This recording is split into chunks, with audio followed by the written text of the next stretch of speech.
আপনারা অনেকেই মটর কলাই খান, কিন্তু মটর কলাই বাস্তবে গাছের দৃশ্যগুলো কীরকম আপনাদের আমি ভিডিওর মাধ্যমে দেখাইতেছি। আপনাদের মতামত জানাবেন, লাইক কমেন্ট শেয়ার দিবেন। দেখতে পাচ্ছেন এই যে মটর কলাই, এই যে মটর কলাই, গাছগুলো অনেক সবুজ, দেখতে অনেক সুন্দর। দেখতে পাচ্ছেন এই যে মটর কলাই আপনাদের দেখাইলাম।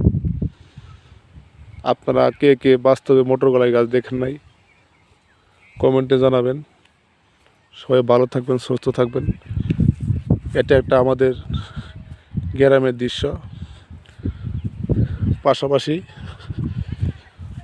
অনেকে মূলা খান, কিন্তু মূলার গাছের বিচির ফুলের আকৃতি কেমন জানেন না। এই হোয়াইট কালার ফুলগুলো হচ্ছে মূলা গাছের ফুল, দেখতে অনেক সুন্দর। সবাই ভালো থাকবেন, সুস্থ থাকবেন, সবার প্রতি শুভকামনা রইল।